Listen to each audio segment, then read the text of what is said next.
ಕದನ ನಡೀತಾ ಇರೋ ಹೊತ್ತಲ್ಲೇ ಸರ್ಕಾರಕ್ಕೆ ಗುಡ್ ನ್ಯೂಸ್ ಸಿಕ್ಕಿದೆ.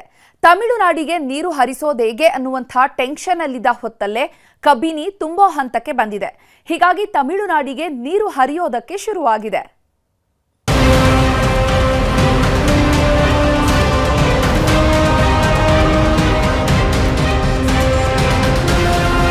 ಕಾವೇರಿ ಕೊಳ್ಳದ ಕದನ ರಾಜ್ಯ ರಾಜಕೀಯದಲ್ಲಿ ಧಗಧಗಿಸುವುದಕ್ಕೆ ಶುರುವಾಗಿದೆ. ಸರ್ಕಾರದ ನಿರ್ಧಾರದ ಮೇಲೆ ಅನ್ನದಾತರ ಮುಂದಿನ ನಡೆ ನಿಂತಿದೆ. ಹೀಗಾಗಿಯೇ ಕಾವೇರಿಗಾಗಿ ನಾವು, ನಮಗಾಗಿ ಕಾವೇರಿ ಅನ್ನೋ ಹೆಜ್ಜೆ ಇಡುವುದಕ್ಕೆ ಸರ್ಕಾರ ಮುಂದಾಗಿದೆ.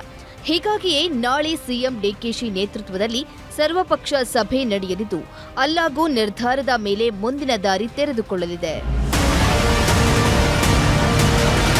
ಕಾವೇರಿ ವಿಚಾರದಲ್ಲಿ ರಾಜ್ಯದ ಜನತೆ ಮತ್ತು ರೈತರ ಹಿತರಕ್ಷಣೆಗೆ ಸರ್ಕಾರ ಬದ್ಧವಾಗಿದೆ. ಈ ಬಾರಿ ಎಲ್ನಿನೋ ಪರಿಣಾಮದಿಂದ ಮಳೆ ಅಭಾವ ಎದುರಾಗಿದ್ದರೂ ಕಾವೇರಿ ಹಕ್ಕಿಗಾಗಿ ಕಾನೂನು ಹಾಗೂ ರಾಜಕೀಯ ಹೋರಾಟಕ್ಕೆ ಸರ್ಕಾರ ಅಣಿಯಾಗಿ ನಿಂತಿದೆ. ಹೀಗಾಗಿಯೇ ನಾಳೆ ಮಾಜಿ ಸಿಎಂಗಳು ಹಾಗೂ ಕಾವೇರಿ ಕೊಳ್ಳದ ಶಾಸಕರು ಹಾಗೂ ಸಂಸದರ ನೇತೃತ್ವದಲ್ಲಿ ಸರ್ವಪಕ್ಷ ಸಭೆ ನಡೆಯಲಿದೆ. ಈ ವೇಳೆ ಕಾವೇರಿ ವಿಷಯವಾಗಿ ಮುಂದೆ ಯಾವೆಲ್ಲ ಕ್ರಮ ಕೈಗೊಳ್ಳಬಹುದು ಅನ್ನುವುದರ ಬಗ್ಗೆ ಚರ್ಚೆ ನಡೆಸಲಿದ್ದಾರೆ. ಇನ್ನ ನೀರು ಬಿಟ್ಟಿಲ್ಲ, ಆದರೆ ಸಾಯಂಕಾಲದಷ್ಟೊತ್ತಿಗೆ ನೀರು ಬಹುಶಃ ಒಂದು ಡ್ಯಾಮ್ ತುಂಬುವಂತ ಒಂದು ಪರಿಸ್ಥಿತಿ ಬಂದ್ಬಿಟ್ಟಿದೆ. ನೀರನ್ನು ನಾನು ಹಿಡ್ಕೊಳ್ಳೋಕೆ ಆಗುವುದಿಲ್ಲ. ನಾಳೆ ನಮ್ಮೆಲ್ಲ ಆಗಲೇ ತಮಿಳುನಾಡವರು ಸುಪ್ರೀಂ ಕೋರ್ಟ್ ಹೋಗ್ಲಿಕ್ಕೆ ತಯಾರು ಮಾಡ್ಕೊಂಡಿದ್ದಾರೆ ಅಂತ ಹೇಳಿ ಇವತ್ತು ಸ್ಟೇಟ್ಮೆಂಟ್ ಕೂಡ ಕೊಟ್ಟಿದ್ದಾರೆ. 36ರಿಂದ 39 ಕ್ಯೂಸಿಕ್ ನೀರು ಬೆಂಗಳೂರು ನಗರಕ್ಕೆ ಬರ್ತಾ ಇದೆ. ಬೆಂಗಳೂರಿಗೆಲ್ಲ ನಮ್ಮ ಕಾವೇರಿಲಿ ಹರಿತಾ ಇದೆ. ಅವ್ರು ಕೊಟ್ಟಿರೋದು 3600. ಆದರೆ ವಿರೋಧ ಪಕ್ಷದವ್ರಿಗೆ ಚರ್ಚೆ ಮಾಡಿ, ಕಾನೂನು ತಜ್ಞರ ಚರ್ಚೆ ಮಾಡಿ ನಾಳೆ ತೀರ್ಮಾನವನ್ನ ಮಾಡ್ತೀವಿ. ಸೆಂಟ್ರಲ್ ಅಥಾರಿಟಿ, ಮ್ಯಾನೇಜ್ಮೆಂಟ್ ಅಥಾರಿಟಿ ಅವರು ಕೂಡ ಯಾವ್ದಾವುದು ಡ್ಯಾಮ್ಗಳಲ್ಲಿ ಎಷ್ಟೆಷ್ಟು ನೀರು ಬರ್ತಾ ಇದೆ ಅಂತ ಹೇಳಿ ಅವ್ರಿಗೆಲ್ಲ ಮಾಹಿತಿ ಇದೆ. ನಾನು ಮುಚ್ಚಿ ಇಟ್ಕೊಳ್ಳಿಕ್ಕೆ ಸಾಧ್ಯ ಇಲ್ಲ. ಈಗ ನಾನು ಬಿಡುವುದಿಲ್ಲ ಅಂತ ನಾನಾಗಲಿ, ಯತೀಂದ್ರಾಗಲಿ, ಸಂಘಟನೆಗಾರರಾಗಲಿ ನಾವೆಲ್ಲ ಹೇಳಿದ್ರೆ ನೀರನ್ನ ಹಿಡ್ಕೊಳ್ಳೋಕೆ ನಮಗೆ ಆಗೋದಿಲ್ಲ. ನೀರು ಇಟ್ಕೊಂಡ್ರೆ ನಾವೆಲ್ಲ ಕೊಚ್ಚೊಂಟೋಗ್ತೀವಿ.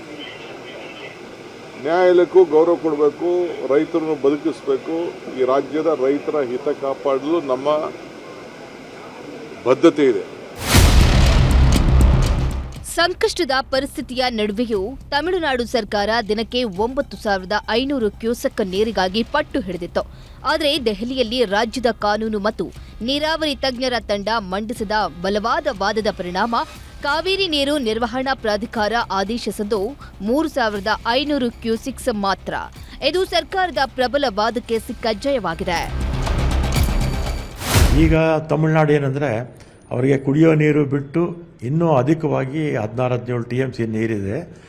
ನಮಗೆ ನೀರು ಅವರಿಗೆ ಜೂನಲ್ಲಿ ನಾವು 9.8 TMC ನೀರು ಬಿಡಬೇಕಾಗಿತ್ತು.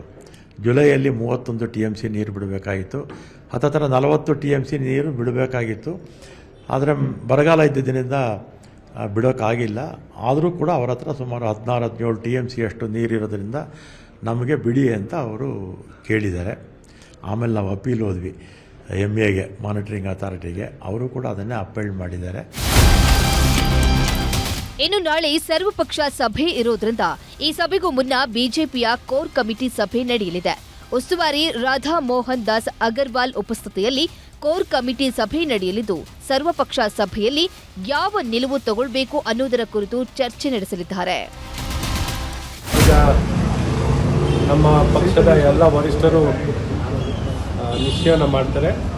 ಮಾತುಕತೆಯಲ್ಲಿ ಭಾಗವಹಿಸಬೇಕಾ ಬೇಡವಾ ಅಂತ ಈಗ ಬರ್ತಿರೋಂಥ ವರದಿಗಳು ನಾವು ಕೇಳ್ತಾ ಇದ್ದೆ. ನಾನು ಮಾಧ್ಯಮದಲ್ಲಿ ನೋಡಿದ್ದು ಮಾತುಕತೆಯಲ್ಲಿ ಭಾಗವಹಿಸಲ್ಲ ಅಂತ ನಾನು ಕೇಳ್ಪಟ್ಟಿದ್ದೀನಿ. ನೋಡೋಣ, ಪಕ್ಷ, ನಮ್ಮ ರಾಜ್ಯ ಅಧ್ಯಕ್ಷರು ಮತ್ತು ಇತರರು ಏನು ನಿರ್ಧಾರವನ್ನು ತಗೊಳ್ತಾರೆ ಅನ್ನೋಂಥ ಆಧಾರವಾಗಿ ಮಾತುಕತೆಯಲ್ಲಿ ಭಾಗವಹಿಸ್ತಾರೆ ಇಲ್ಲ ಅನ್ನೋದನ್ನ ನಾವು ನೋಡಬೇಕಾಗುತ್ತೆ. ಮೇಕೆದಾಟು ಜಲಾಶಯ ನಿರ್ಮಾಣ ಸನ್ನಿಹಿತ. ಕಾವೇರಿ ಸಮಸ್ಯೆಗೆ ಶಾಶ್ವತ ಪರಿಹಾರಕ್ಕಾಗಿ ಡಿಕೆ ಶಿವಕುಮಾರ್ ಅವರು ಕೈಗೆತ್ತಿಕೊಂಡ ಮೇಕೆದಾಟು ಪಾದಯಾತ್ರೆ ಇಂದು ಯೋಜನೆಗೆ ಚಾಲನೆ ನೀಡುವ ಹಂತಕ್ಕೆ ಬಂದು ತಲುಪಿದೆ. ತಮಿಳುನಾಡಿನ ಯಾವುದೇ ತಂತ್ರಕ್ಕೂ ಮಣಿಯದೆ ಕಾನೂನು ಮತ್ತು ತಾಂತ್ರಿಕ ತಂಡದ ಮೂಲಕ ಸುಪ್ರೀಂ ಕೋರ್ಟ್ ಹಾಗೂ ಪ್ರಾಧಿಕಾರದಲ್ಲಿ ಸತ್ಯಾಂಶವನ್ನು ಎತ್ತಿ ಹಿಡಿಯುವ ಕೆಲಸ ಮಾಡಿದೆ. ಇದೀಗ ಯೋಜನೆಗಿದ್ದ ಕಾನೂನು ತೊಡಕುಗಳು, ಅಡ್ಡಿ ಆತಂಕಗಳು ದೂರವಾಗಿದ್ದು ಹೊಸ ಆಶಾವಾದ ಮೂಡಿದೆ. ಮೇಕೆದಾಟು ಕಾರ್ಯಕ್ರಮ ಆಗಬೇಕು ಅಂತ ಭಾಳ ವರ್ಷದಿಂದ ಕೂಗಿದೆ. ಅದರಲ್ಲಿ ವಿಶೇಷವಾಗಿ ನಮ್ಮ ಪಕ್ಷ ಆಗ ನಾವು ಅಧಿಕಾರದಲ್ಲಿರಲಿಲ್ಲ, ಮೇಕೆದಾಟು ಪಾದಯಾತ್ರೆ ಕೂಡ ಮಾಡಿದ್ವಿ. ಈಗ ಯಾವ ಅಡಚಣೆಗಳು ಇಲ್ಲ. ಈಗ ಲ್ಯಾಂಡ್ ಅಕ್ವಿಷನ್ನು ಸ್ವಲ್ಪ ಇದೆ, 2% ಇದೆ ಅಷ್ಟೇ. ಉಳಿದಿರ್ತಕ್ಕಂಥದ್ದು ಸರ್ಕಾರಿ ಭೂಮಿನೇ, ಫಾರೆಸ್ಟ್ ಲ್ಯಾಂಡು. ಅದಕ್ಕೆ ಆಲ್ಟರ್ನೇಟ್ ನಾವು ಲ್ಯಾಂಡ್ ಕೊಡಬೇಕು. ಇದರಲ್ಲಿ ಮೇಕೆ ಡ್ಯಾಮ್ ಕಟ್ಟೋದ್ರಲ್ಲಿ ಯಾವುದೇ ಸಂಶಯ ಇಲ್ಲ. ಈ ಎಲ್ಲ ಬೆಳವಣಿಗೆ ಮಧ್ಯೆ ರಾಜ್ಯದ ಹಲವೆಡೆ ಪ್ರತಿಭಟನೆಗಳು ನಡೆದಿವೆ. ತಮಿಳುನಾಡಿಗೆ ಕಾವೇರಿ ನೀರು ಹರಿಸಬಾರದು ಅಂತ ದಾವಣಗೆರೆ, ಚಾಮರಾಜನಗರ ಹಾಗೂ ಹಾಸನದಲ್ಲಿ ಆಕ್ರೋಶ ವ್ಯಕ್ತಪಡಿಸಿದ್ದಾರೆ. ಕೇರಳದಲ್ಲಿ ಭಾರೀ ಮಳೆಯಾಗ್ತಿರೋದ್ರಿಂದ ಕಬಿನಿ ಜಲಾಶಯ ತುಂಬುವ ಹಂತಕ್ಕೆ ಬಂದಿದೆ. ಇನ್ನೂ 4 ಅಡಿ ಬಾಕಿ ಇರುವಾಗಲೇ ತಮಿಳುನಾಡಿಗೆ 10,000 ಕ್ಯೂಸಿಕ್ಸ್ ನೀರು ಹರಿಬಿಟ್ಟಿದ್ದಾರೆ. ಸದ್ಯ ಕಬಿನಿ ಜಲಾಶಯಕ್ಕೆ 15,000 ಕ್ಯೂಸಿಕ್ ಒಳ ಹರಿವು ಹರಿದು ಬರ್ತಿದ್ದು 10,000 ಕ್ಯೂಸಿಕ್ ನೀರನ್ನ ತಮಿಳುನಾಡಿಗೆ ಹರಿಬಿಟ್ಟಿದ್ದಾರೆ. ಹೀಗಾಗಿ ನಾಳಿನ ಸರ್ವಪಕ್ಷ ಸಭೆಯಲ್ಲಿ ಏನಾಗುತ್ತೆ ಕಾದು ನೋಡಬೇಕು. Bureau report, news 18.